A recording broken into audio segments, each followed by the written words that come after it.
법치주의를 이해하는 가불의 관점이 나오고 있는데요.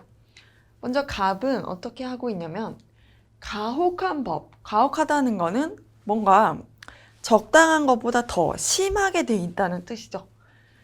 그런데 이런 나쁜 법이라도 적법한 절차를 거쳐 만들어졌다면 목적이나 내용에 상관없이 지켜져야 된다.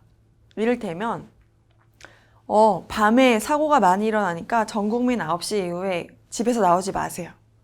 이런 법이 만들어졌대요. 그런 걸 가정했을 때 이건 가혹한 법이죠.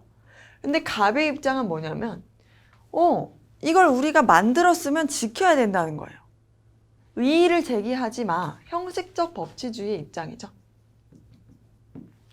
그런데 을은 뭐냐고 하냐면 형식뿐만 아니라 목적과 내용이 적법 절차를 거쳤더라도 정의에 합치해야 된대요. 그런 9시 이후에 집 밖에 나오지 마. 이건 말도 안 되는 법이다. 이걸 만든 이유가 뭐냐 대체. 아무리 안전이 중요해도 국민의 자유와 행복이 더 중요하다. 법이 정의에 합치되지 않으면 그건 없어져야 되는 법이다. 라고 보는 실질적 법치주의의 입장인 거죠. 그래서 두 가지 관점이 있다고 했을 때 기억번부터 봐볼게요. 갑, 형식적 법치주의 관점은 형식적 합법성뿐만 아니라 실질적 정당성도 중시한다 라고 되어 있는 거는 틀렸죠. 갑의 관점이 아니라 이건 을의 관점이죠. 갑의 관점은 통치의 형식적 합법성만을 중요시하겠죠. 그다음 니은. 갑의 관점은 을과 달리 독재를 정당화하는 논리로 악용될 수 있다는 비판을 받는다. 그렇겠죠? 누구든지 독재자가 있더라도 걔가 마음대로 하는 거 다 정당해. 이런 또 법을 만들었대요. 그러면 갑은 그 법도 법이니까 지켜야지. 이렇게 말하는 거예요. 그런데 을은 독재는 안 돼. 라고 말할 수 있는 사람이죠. 그래서 독재의 논리로 악용될 수 있는 건 바로 형식적 법치주의의 입장이죠. 그래서 맞아요. 디귿. 을은 갑과 달리 위헌법률 심사제가 필요 없다고 본다.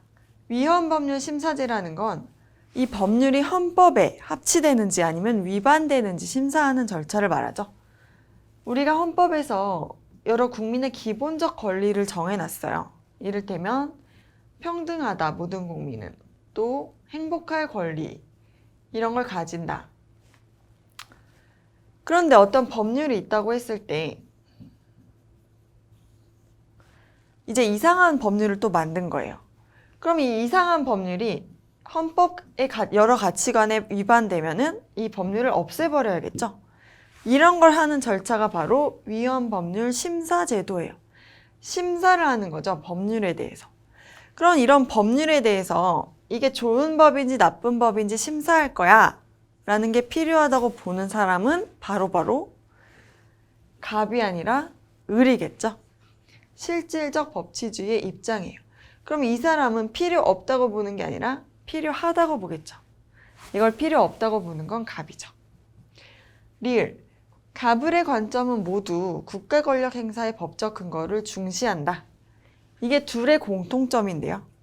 형식적이나 실질적 모두 지금 얘기하는 건 바로 법치주의라는 공통점을 가지고 있어요. 법에 근거를 두어야 된다라는 점에서는 공통되죠. 그러니까 법 없이 그냥 뭐든지 다 왕 마음대로 했었던 그 법치 전의 국가에서는 한 걸음 발전한 거는 맞아요. 그런데 법치 전 국가에서 한 걸음 발전한 게 형식적 법치주의고 하나 더 발전한 형태가 바로 현대사회의 실질적 법치주의겠죠. 그래서 둘 다 모두 법적 근거가 있어야 된다고 보는 건 맞아요. 그래서 옳은 설명만을 고르면 니은, 리을이기 때문에 정답은 4번이 되겠습니다.